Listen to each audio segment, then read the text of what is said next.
What you don't want is 3 months of amazing growth that you can't replicate. What you want is a consistent path that you can show is I can sell this to you, I can leave, and the infrastructure exists. If your entire business is predicated on getting lucky and taking lottery picks, you might be wildly successful, but if you can't sustain that success, it's completely meaningless to anybody other than you. And your exit strategy is basically you give up after you end up working too hard and investing more and more resources chasing the next win.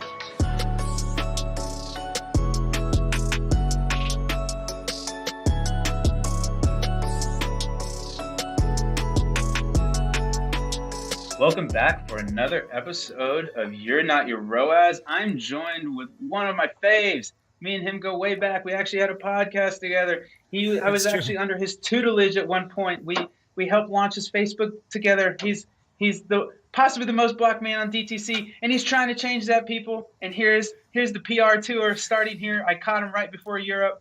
Chuck T, how are you, my man?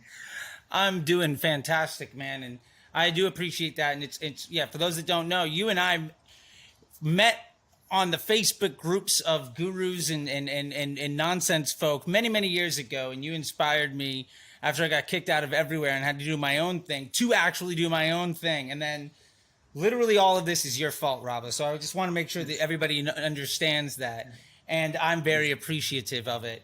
And man, I mean, this is 4 or 5 years later. Look at where we're at, man. It's a beautiful, beautiful thing. Cool, and I wanted to save this for you at this moment. And I was going to say something. It's like, my friends, you have a beautiful thirst there. I hope somebody doesn't murder it.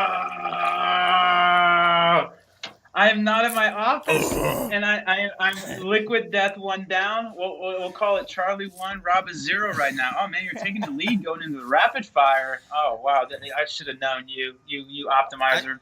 Well, let's get into it first. So let's do it, I am man. actually in Columbus right now, not in my Austin hub, snowed in here. Where does this podcast find you, Charlie? I'm on my back porch in Los Angeles, California. So, I'm seeing the sunlight. It's a little chilly, so I started a fire in the fireplace, and it's a beautiful day. Hey, I'm above ground in the promised land. I can't hate that. I love it. How long have you been in Cali your whole life, or you were in Florida for a bit too, right? Yeah, I grew up military brat. Graduated high school magna cum laude with a 2.73 because I was the only senior in my graduating class because I got expelled 4 times. And went to school in Florida to be a recording engineer.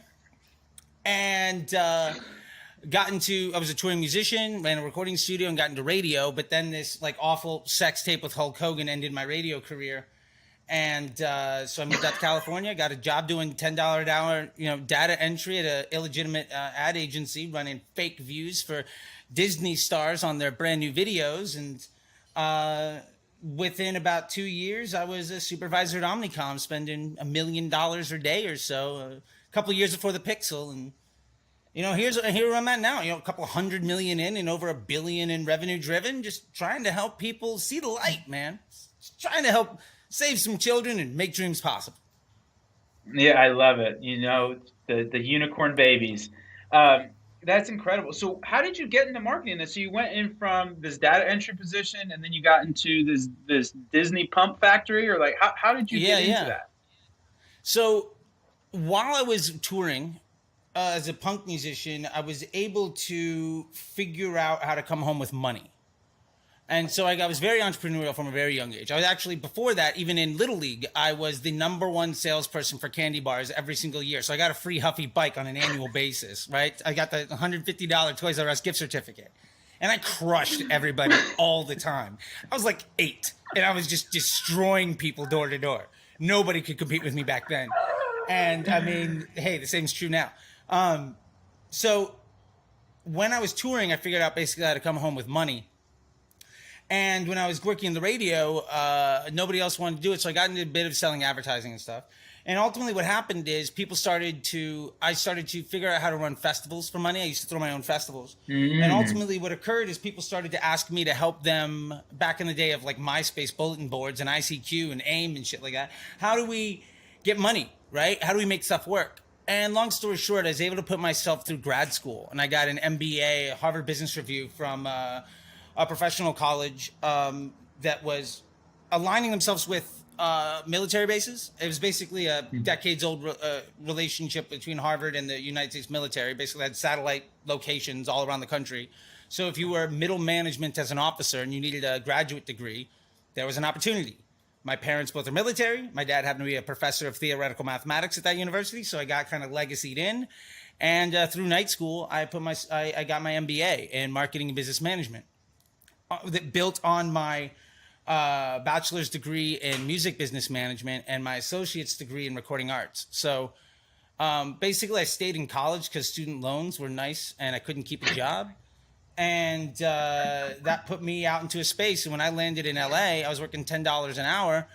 I was 5 to 6 years older than everybody, but I had an MBA working a data entry job. And I basically automated my entire workflow. There was 10 of us in the office. I was doing the work of 20, and I watched all of the Wire at my desk in about 2.5 months, which tells you about how much work I was putting in.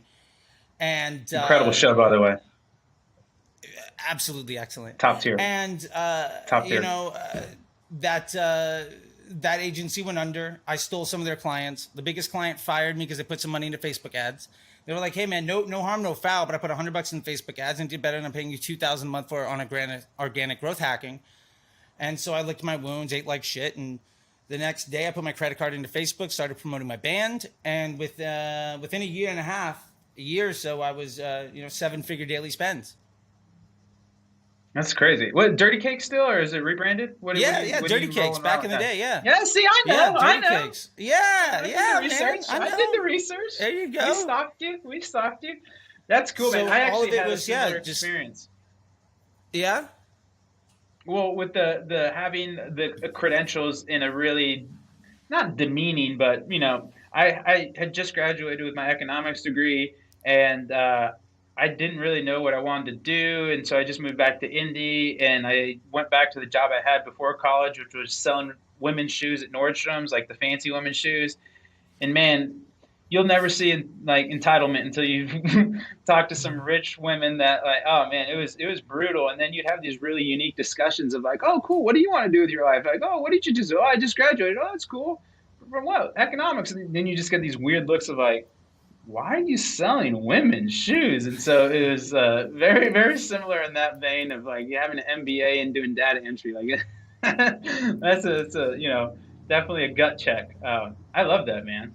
Is Dirty Cake still around? You still jamming? Yeah, absolutely, man. I mean, COVID put a kibosh on some live shows, but rehearsals happen on a regular basis. Music videos are out, records ready to release, and we can support it. And you're the Axeman, right? Yeah, at least once a week I'm in a loud room with giant fucking speakers playing guitar and a lot of fuzz. And what I lack in talent, I make up for in distortion and gumption. And we have a lot of fun.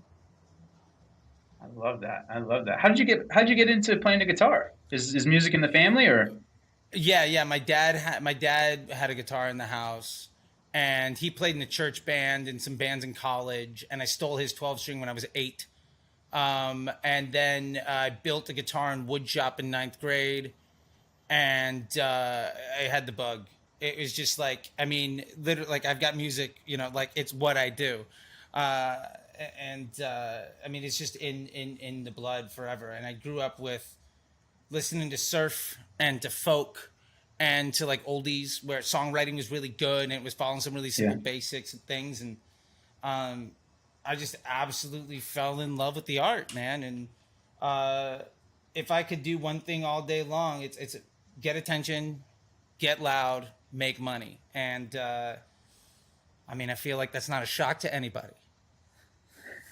Oh, definitely not me. I love that, man.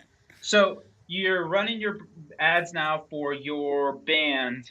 What did you find? Was there any challenges there, or was there some big learnings where you're like, oh man, I can really like, there's something here? Yeah, well, it was really interesting. And what that did is it opened the door to some other opportunities. For instance, a buddy of mine who's now a mentor was running an ad agency, and there was a show called The Pitch. They used to air alongside Mad Men. And it was a reality show where two ad agencies compete to be the AOR, the agency of record, for a big client. And long story short, I'm on the very last episode. Basically, when they put me on the air, they canceled the show.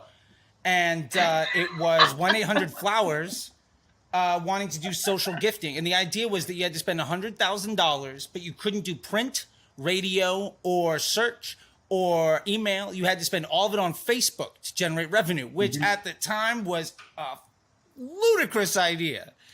Long story short, we won.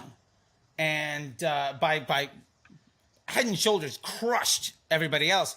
And I really got to understand the opportunity at that time of promoting my band and then also running, e-commerce and getting attention and really understanding a core value that I still hold to this day, that paid media is organic, that you are amplifying, right? If your business model has to work, your foundation has to be successful. And the reason that you run ads is because you found something that works and you want to pour gas on that fire. And so that was at the very core of how I got to this. And I think that sadly, a vast majority of individuals don't come from that foundation because they got into Facebook when it was so easy. You could do everything wrong and still make money. And I see a lot of the students that I have in the Facebook Ads MBA program, and a lot of people that I talk to on Twitter, YouTube, Pinterest, TikTok, Instagram, everywhere I'm at, the Facebook group that's, 12,000, 13,000 students. I would say 70, 80% of them come from paid works. And hopefully all you need to make a business work is good marketing. And the reason that they're failing is because they don't understand the aspect of how organic works in the ecosystem. And even the function of the organic algorithm is the backbone of Facebook's OCPM environment. And I was in arguments with people on Twitter even this week where they're absolutely right about like machine learning and about the learning phase and like, why am I going to spend money? One of the big questions we got from somebody, it was that like, why am I going to spend, money on, if I have a bakery, why am I going to target somebody that doesn't all this stuff? And the point is, even at broad targeting, and also the reason why the doom and gloom around Facebook is absolute nonsense is because, TikTok's shiny and it's fun and it's new and Amazon is great and Google's there and email and all that stuff. But the Facebook pixel is on 70, 80% of every website. The app touches billions of people in the world. Yeah, they lost growth. Who cares? They already have market share. They're no longer in a growth period. They're in a maturity stage. But what that means is they have in-house a data warehouse of a decade or more on millions and millions of people understanding what content they've engaged with, what groups they're in, what words they've used, but also what websites they've been to, what stuff they've done on those websites. So like if you're selling dog food, you can go broad. And if your ad says, hey, are you a dog owner? You want some dog food? Somebody that owns a cat or a snake or hates pets is never going to see your ad because Facebook ultimately is an organic machine trying to keep somebody's attention. Right. So the part of the equation that most performance first marketers fundamentally miss is that your ad functions as a business objective for Facebook to provide a greater user experience for the end user. And so where ads do the targeting, and anybody that wants to say that's a hot take, please DM me. I'll gladly help you understand it, is that Facebook is trying to show the content to people that they want to see. And that's one reason why interest groups are terrible for you, because what you're doing is you're forcing a bad experience on people, and it costs you extra. You have to pay a premium to force a bad experience, which is why your CPMs are $30, $40, $50. Like if your CPMs are over 20 or you're using ABO or interest groups, what that tells me more than anything is you don't know how to creative test properly abroad. And that's a big gap that most people have because they're not coming from the idea that content is meant to give somebody an enjoyable experience. And if you don't give a damn about the customer and you don't appreciate the value of your relationship with your business partner, you are going to struggle at business or any relationship. If my wife came to me and said, this is what she wants me to look like and this is the way she wants me to behave and these are the things she needs from me, and my response was to give her the middle finger and try to make money, it's not going to last. And there's absolutely no reason that Facebook is any different, or Instagram or YouTube or Pinterest or TikTok or any OCPM platform. And Pinterest is a gray area between CRM and search and optimize CPM, but ultimately Facebook did that better than everybody else. Their market share is indomitable. And if TikTok crushes for the next 3 to 5 years, they would need one to get adoption from 75 to 80% of everybody in America. Plus, there's tons of countries that ban it outright. They would need their pixel placed on 75 to 80% of websites. And at that point, they are going to have a data disadvantage on volume and integrity and context of what Facebook already has today. So when people are bearish on Facebook, my reaction to them is that you have to understand you've been spoiled up to this point. And yes, there's plenty of opportunities for arbitrage in other places. But if you're trying to grow a business, if you're trying to get awareness, there's $100 a day play and there's $1 million a year play. And especially if you want business growth, especially if you want to exit your business, especially if you want investors, what you don't want is 3 months of amazing growth that you can't replicate. What you want is a consistent path that you can show is I can sell this to you, I can leave, and the infrastructure exists. If your entire business is predicated on getting lucky and taking lottery picks, you might be wildly successful, but if you can't sustain that success, it's completely meaningless to anybody other than you. And your exit strategy is basically you give up after you end up working too hard and investing more and more resources chasing the next win. And I know that just because I've taken plenty of brands to market and investment bankers and public. And I think that that's a core misunderstanding that a lot of people have. And I was lucky enough to be an organic growth hacker in the very beginning, literally trying to hack the HTML code of MySpace bulletin board posts to get more people to show up to an open mic night. Like, that's where it started. And there's absolutely no difference between that and running a $100 a day, $10,000 a day, or $50,000 a day e-commerce brand. It's the exact same principle. It's just a matter of scale of the application.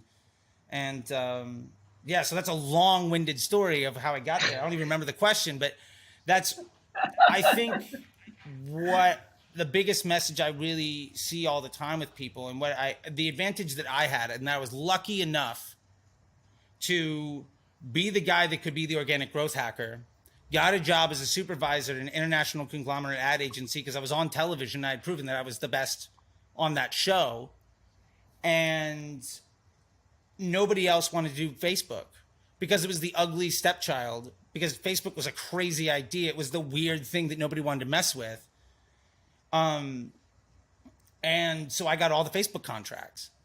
And because I went to, I got a legit MBA in marketing and business management, I could run really high quality case studies.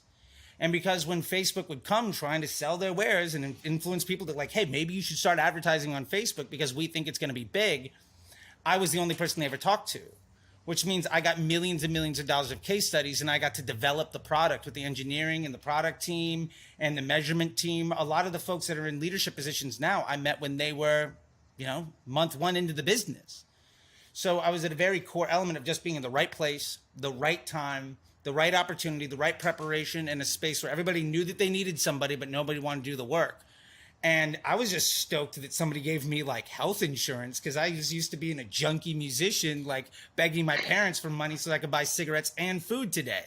So like, I was very lucky, and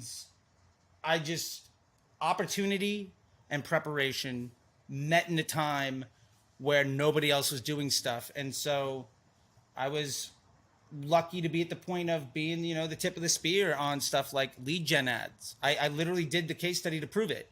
Or DPA, same thing there. Canvas, which failed miserably, but whatever. And to the point when Facebook released, when Facebook, was starting to talk about Power 5 and CBO and creative testing and advanced matching, I had 7 or 8 figures of Facebook coupons to teach them what to do.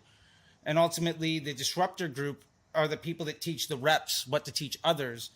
So by the time agencies and gurus are teaching lessons, what it means is it's their version of interpreting what a rep taught them 6 months, a year or two before. And that rep is teaching them something that a disruptor figured out 6 months to a year or two before that. So a lot of the folks that are complaining about the future of the platform are at best 2 to 3 years behind what they should be doing.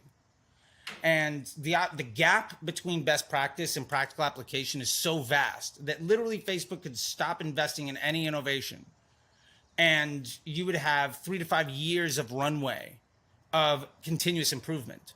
So I'm super bullish on the future of all of it, and I've kind of staked my claim on it for sure. And I mean, it's the same type of conversation of saying in 2001 nobody can innovate in email anymore, so it's stupid. Or in 2008, people were like, look, there's just no way to innovate or create new change inside of Google anymore. And the engineers are frustrated because they can't get anything else off the ground. And the seniority is just trying to push things. But you already have a Ferrari in the garage. Just because you're trying to build a spaceship doesn't mean the Ferrari isn't better than somebody else's, 89 Honda Civic. Much love to the 89 Honda Civic, but the Ferrari's going to crush it, right? And so, yeah, like I said, I don't even remember the question, but that's the answer to it. That is Charlie in a nutshell. I don't remember the question, but that's the answer to it. So there's a lot to unpack there. I love it. So to be fair, the market does not agree with you. Facebook took an absolute haircut, like a really, I think, plus 20 some. So you're buying the dip? BTD? I have FANG. I have FNG, triple index. Okay. Yeah. Okay. So I don't care. You're in there. So a couple counterpoints there. So one, to kind of keep people up to speed, when Charlie's talking about OCPM, he means optimized CPM. So I'm actually not familiar with the other auctions, but Facebook uses something called a Clark Vickery Groves auction. And ultimately, it's just a fancy way of saying that you actually care about the community, or you can have some other outlier, this outlier being the community. The community is basically analogous to the news feed. And so just because you have a bunch of money doesn't mean you can ruin this news feed. And so that's why you have those bear bids, right? Where you have your bid, your estimated action rate, and then your internal and external ratings. And that's actually how you're getting into things, or that's how you're winning impressions in the auction. It's not just based on a proper, how much money do you have? So that's why when people say, oh, Facebook can just turn up ad rates, or they can't. The only way Facebook can make more money is offer more inventory, or people bid more aggressively in the auctions. Facebook does not have some lever that says, hey, let's turn CPMs up. Like, that's just not the fundamentals of it. Again, if you want to get nerdy and go look at the economics, it's actually really interesting. There's actually academic research that wasn't used for anything, and then Zuckerberg found it, or his team found it, and then implemented it. Anyways, I'm in the weeds now, but just kind of keep people up there, because some people might not know what optimized CPM means, where ultimately, and this is totally different, right, than if you're buying a TV ad or something like that, where you're basically getting a rate sheet, and we're going to say, we're going to give you X amount standard across X. There's no competition. There's no dynamicism. You're going to pay X amount of impressions. Your CPM is here, and you're going to get this many impressions, and then you're going to pay at that rate. And so that just kind of tidying that up. Yeah, absolutely. And email, television, programmatic, display, native, those are all what we call inventory-based systems. And Pinterest and Google and Bing are all demand-based systems. Yep. And what Facebook brings to the table, what the optimized CPM environment brings to the table, is a qualitative metric on the cost of that inventory and the delivery of those impressions. So if you provide a good service to Facebook's bottom line, you're going to get preferential treatment in cost and delivery, which ultimately spikes your overall impression rate, which is why CTR is completely irrelevant. And I want a low one because that means I reach way more people. And why CPC is irrelevant, because it's a metric of an output of 4 other things that's not actionable. And why even CPM is just a canary in the coal mine of saying how good are you as an advertiser. And the honest truth is, if you're paying over $20, $30 CPMs, there's a dramatic improvement you can make on your business just by testing better, or by getting rid of high cost inventory that is hurting you on the bottom line, or just improve your customer service. What happens after the click is fundamental to your cost of advertising on the platform. I totally agree with you there. And I would say that, so I'm not a huge CPM maxi. I'm more of in the middle, where I think CPMs are useful, but they're kind of second, third, fourth order fire alarms for me. Like, I'm not looking at these things at the first thing that's going wrong. But to your point, you can see some things. However, if I asked you, Charlie, the media buyer, would you rather have high CPMs and a bunch of conversions, or would you rather have low CPMs and no conversions? So this is where I get caught up when people use CPMs as like a first order indicator. It's like, who cares? If you're in the best party with the millionaires, yeah, I don't mind paying double the CPM. These people are buying, and every time they're buying 2x the AOV than these scrubs and these cheap CPMs are. And so, again, I think CPMs are important, but they're second, third, fourth order kind of they're not in the hierarchy. Like you need to understand, like if you're in the cool kids club, stay in there. Yeah, pay to be in there. Yeah. That's the whole point. Like you want to be around the rich people and if it costs you more, that's fine. Because guess what? Do you want to be in a room with a bunch of poor people? And I don't mean to sound condescending. I'm probably using a bad analogy. But at a high get my AOV point. product, you're making the point. Yeah, and to that point, I think I will tell people, and I'll die on this hill. The only two metrics that matter, honestly, there's only one metric that matters, but I'll give a qualification for second best, is spend. After spend, it is volume of conversions. But let me make three really clear statements. Number one, reporting is never going to be accurate. Number two, attribution is a complete nonsense lie built by digital marketing platforms to convince ad agencies to spend more money that they then taught marketers, and that was a generation ago, and people just still haven't been able to see through it. And number three, incremental lift is the only thing that matters. If you can't answer this question, if I spend more money here, does that generate a higher profit? And which investment is of the highest quality for me, that is most sustainable and the highest value asset for my business objective? If you can't answer that question, then you're dead in the water. And that is what the ecosystem ROAS doc that I built back in 2018 answers in a simple Excel spreadsheet, because I had a boss that was spending $100 million on television. Her attribution model was 5 minutes after the infomercial aired. Like, there's no pixel, but she was able to run $1 billion business doing that. And she left that and came to what we were doing. And I had to go in there 1 million times trying to prove the value of all of this stuff. And when I couldn't answer those questions, I realized I was trying to give a nickel answer in $1 million question.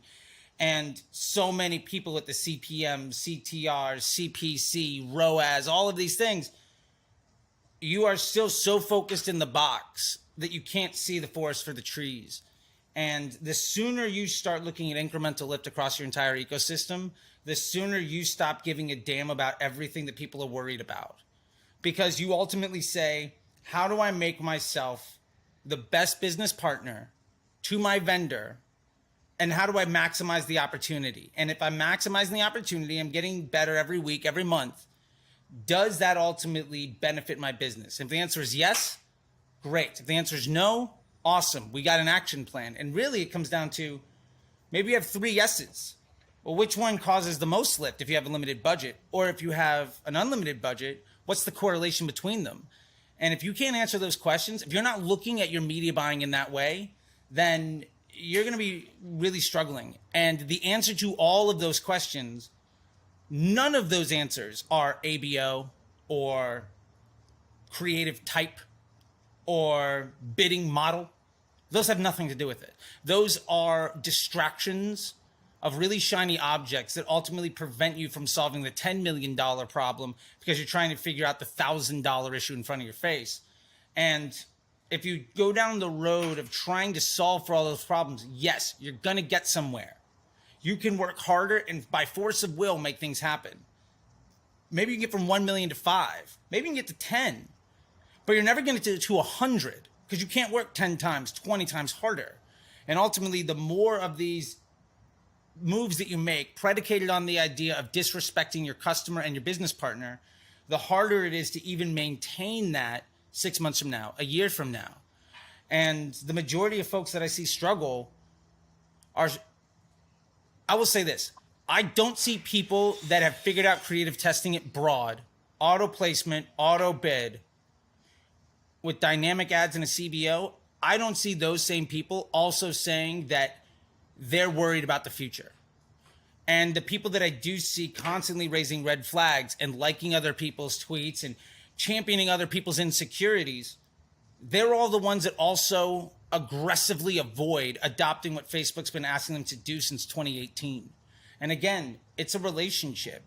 And if somebody tells you what they need from you in that relationship and your response is give them the finger, don't be upset when that relationship goes poorly. You can go out and try to find 3 other people to take advantage of, but eventually you're going to run out of room. And there's a big difference between trying to spend $1,000 a day at a profit and trying to build a $100 million business. And I'm in the business of giving people the knowledge, the awareness, and the expertise to make that shift. And I always tell people, like, if you're a media buyer, Your job isn't to spend that 500 a day, that 10,000 a day at a profit. That is not your job. Your job is to figure out, if my spend is $1,000, why can't it be 3? What is wrong in the business that prevents me from tripling my acquisition budget?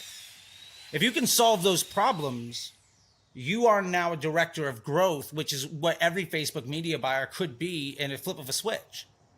Because ultimately, that is how you grow businesses. That's how you grow brands. That's how you go to an investment banker and you say, my business is worth $100 million. And for what it's worth, most folks that run ad agencies that came into the game 2017, 2018, they've never had that conversation. I can't blame those people for not understanding that, because it's like trying to explain snow to somebody that's never seen it. Like, yeah, white shit falls from the sky and it's cold. Or explaining the ocean to somebody that's never left Nebraska. Like, yeah, that piece of water, it goes so far that it's flat at the end.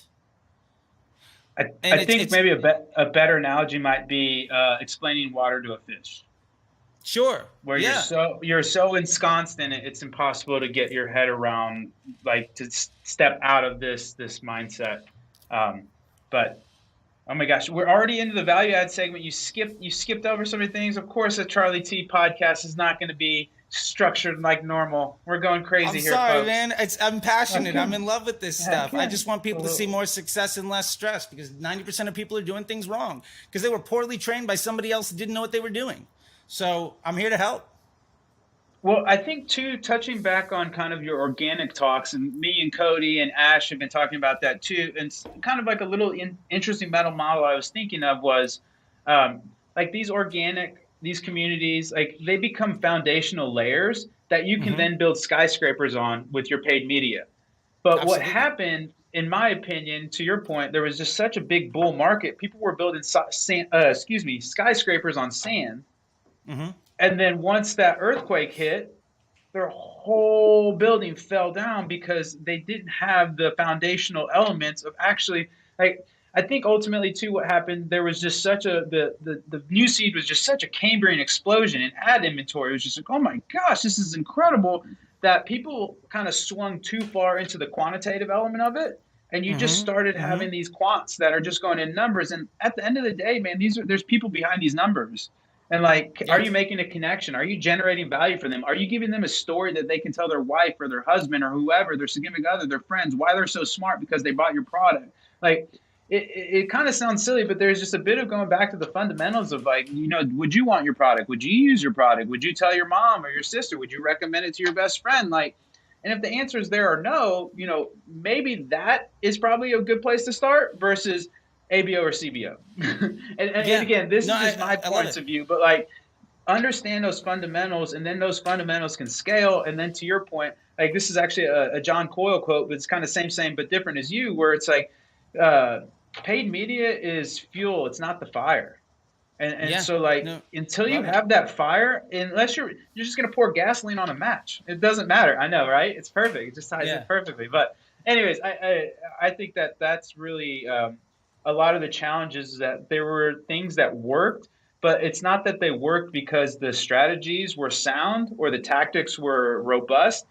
It was because you're in a massive bull market.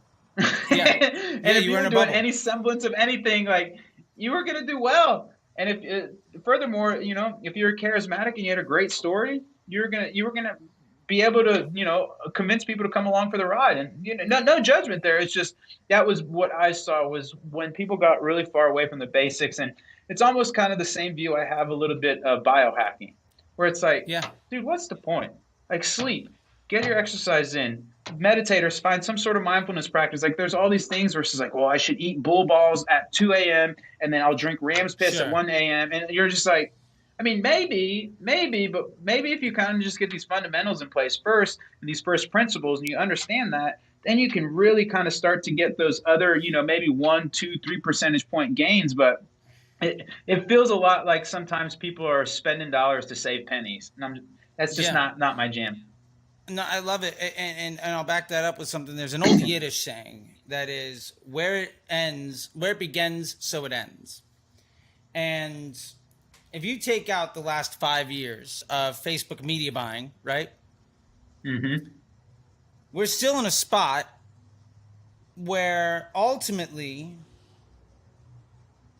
can you be on the street corner and sell this product? Can you go door to door and sell this service?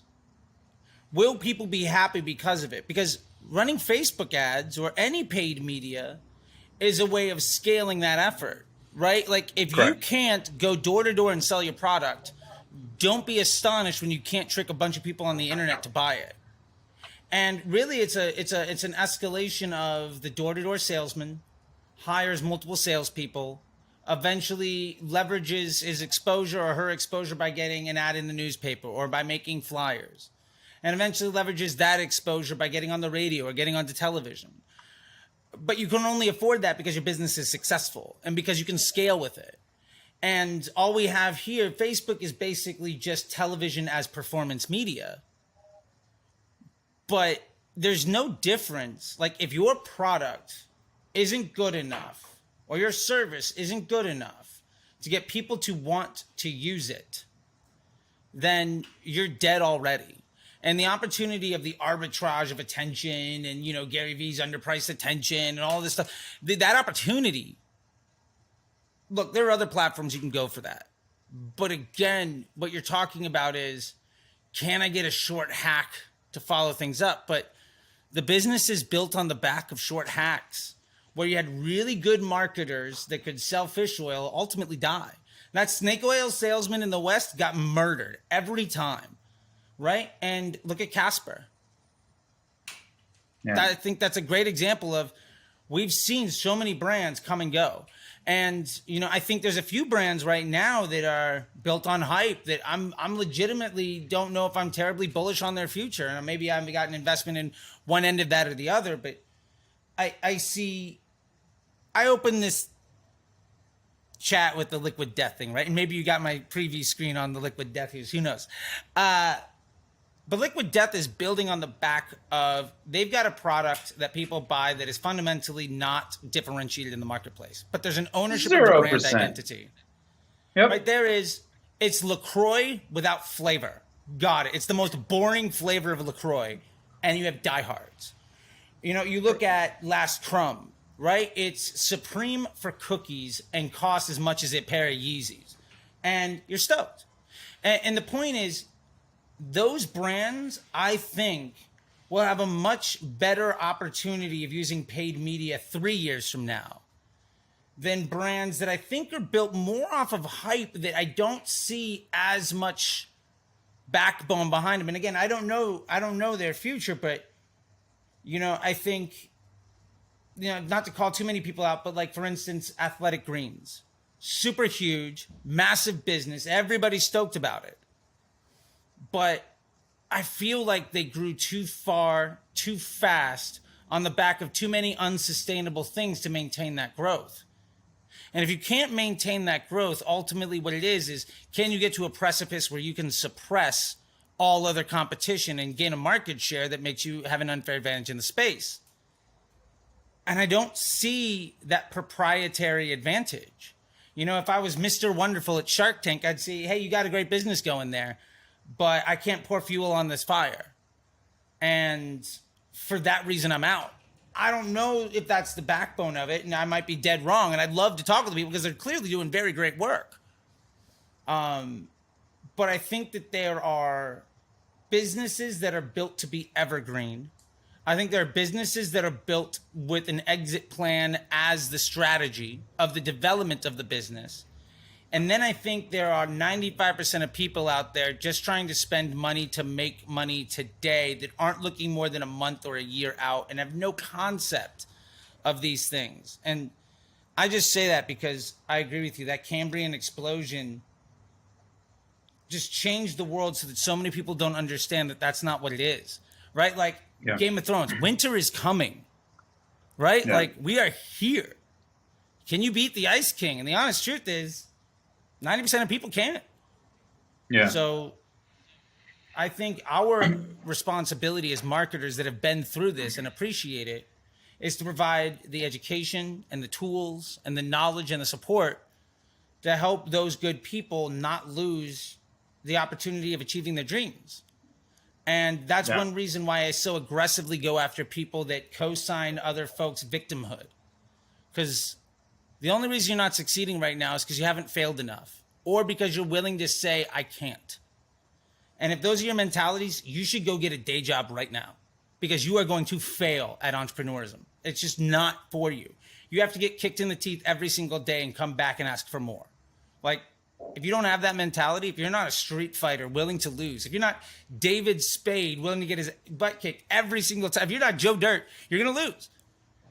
And I think that's what separates the folks like Ash and Cody and you and I from a lot of the other folks that are agency driven, that don't understand the back end unit economics of business development. And so I love what you had to say. And I know that was a very long little support of your opinion, but hey, look, if I don't talk on soliloquy, I have a hard time even opening my mouth. It's a 2-minute minimum for Charlie. If you get him going, he's going. Okay, we are pushing up against it, so that we just kind of smashed the first and second segments together too. So now let's go let's go real quickly through the rapid fire, and then I'll toss it over to you. You can plug whatever you want, and then we'll wrap up the podcast. How's that sound, Charlie? Sounds good to me, man. I'm here, and thank you once again. Right. As always, it's beautiful to talk with you. Yeah, let's do it. Okay, you ready for the rapid fire? Let's go. All right, mosh pits, overrated, underrated? Love them. Underrated. Underrated. Love it. Twitter, overrated, underrated? Underrated. Living in LA, overrated, underrated? Underrated. Whoa, 3 underrateds in a row. I know another one's man. coming.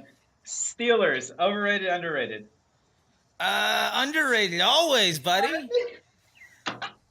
Had a tough one this year. Had a tough one. You guys have a embarrassment of riches of late. So we have an embarrassment of riches, and we've never had a losing season under our current coach. Yeah. And hey, look, if our worst year is the majority of the leagues, if the worst we do is what the Dallas Cowboys would love to have half of the time, we're doing all right. And that's not shade at you.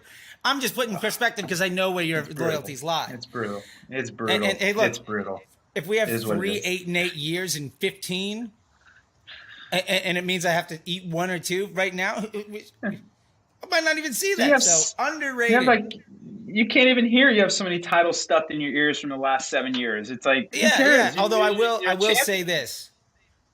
You need a demigod of a human being to compare against Patrick Mahomes, Joe Burrow, and Josh Allen. Like, if you don't have somebody literally blessed by virgins as the offspring of like a god having, sex with a human being, like if you don't have a Herculean backstory, you're dead. Yeah, they're very good. They're all 3 top notch. I think I've lost the Lamar bet. I think Josh Allen's gonna really mature into something special. Or almost already has. He got.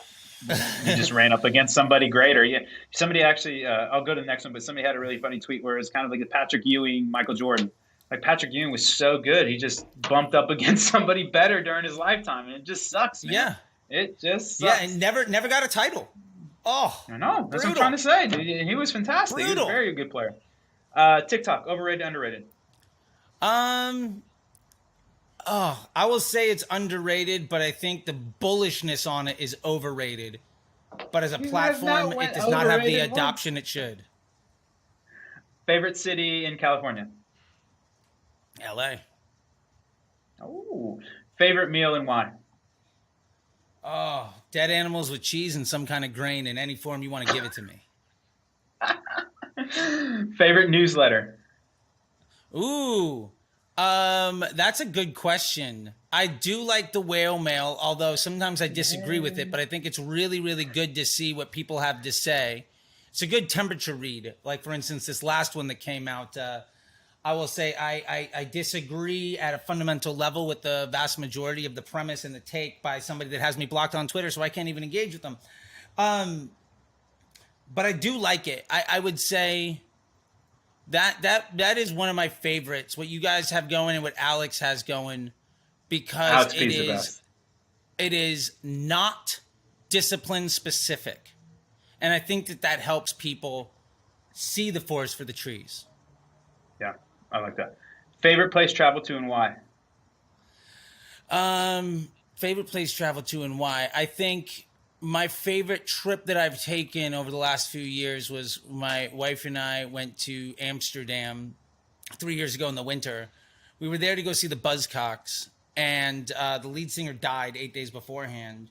And so we still went, and we were in Amsterdam and went walking through the city, got lost in the city, and it started snowing because it was like 3 days after Christmas. And when you are lost in a European city that old and beautiful with snow coming down at midnight, Oh, for sure.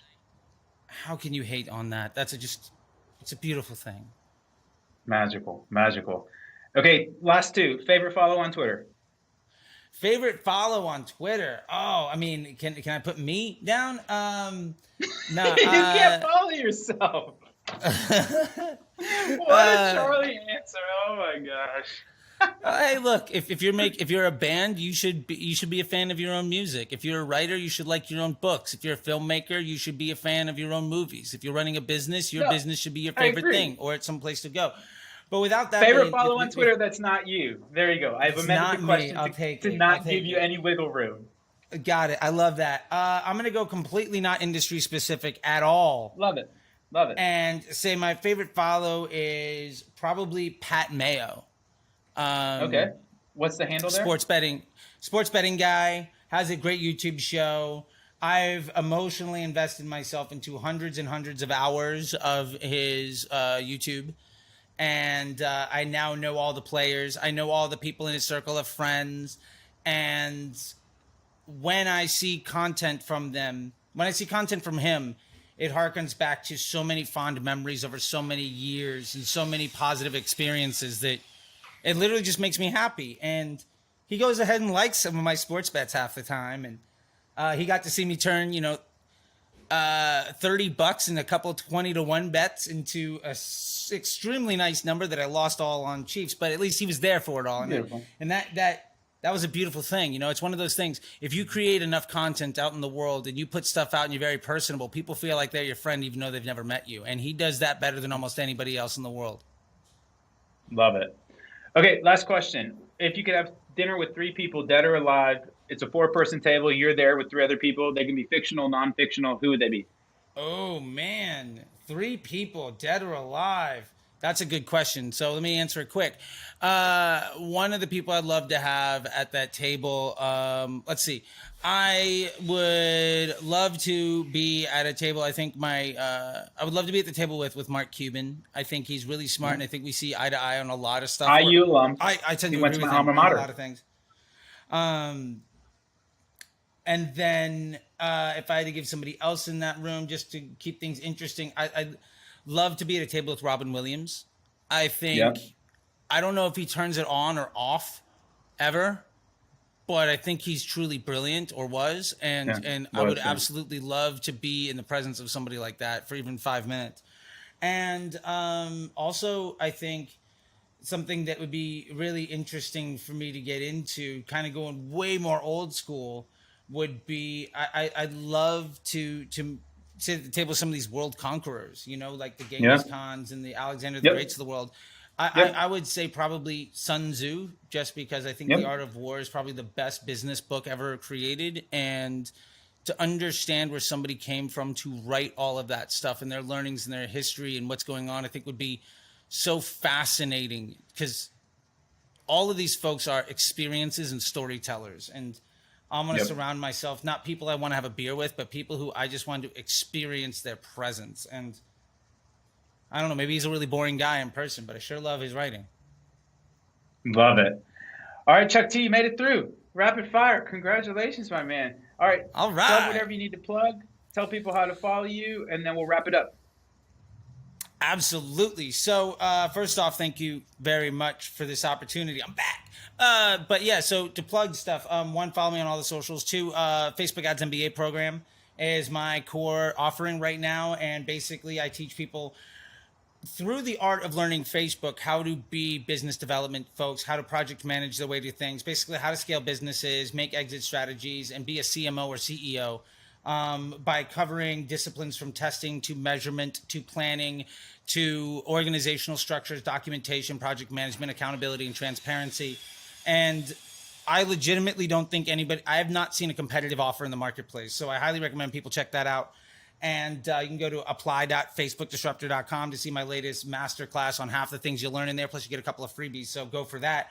And ultimately, if you are willing to be uncomfortable and have your assumptions challenged by empirical data with somebody willing to have a conversation with you, I would say go ahead and follow me.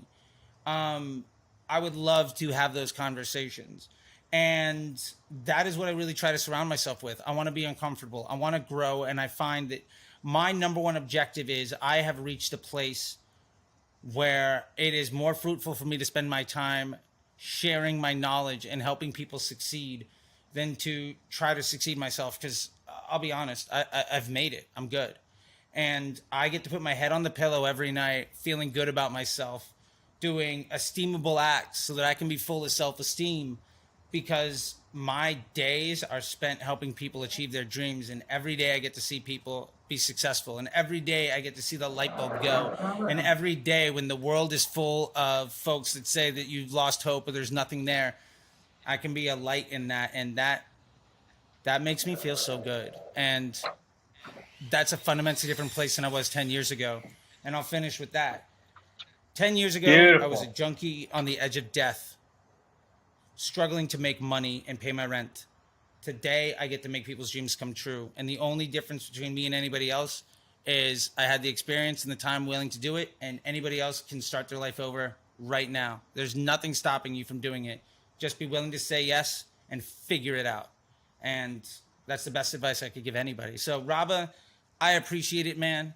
I don't have a signature sign-off, so I'll let you take it. But thank you very much, man. I really appreciate it. Absolutely, Charlie. It's always been a pleasure. Hey, you can find us if you want to get more involved in Triple Whale at trytriplewhale.com. We actually just upgraded our Twitter. We're at Triple Whale now. We cut the try off. It's cleaner that way. You know what I'm saying? Little shout out social network. And then we also have, as Charlie said, a really, really great whale mail publication that goes out every Tuesday, Thursday. Tuesday's a fancy essay, and then Thursday is kind of a morning boo wrap up. Chuck T, you're the man. Go sign up for Charlie's program. We'll see everybody else on the flip. Thanks so much for the time, Charlie. Enjoy Europe. Have a safe trip, and then we'll see you when you get back. All right. We'll talk to you soon, everybody. That's 19 in the books. Thanks again, Bubba. Bye. Bye.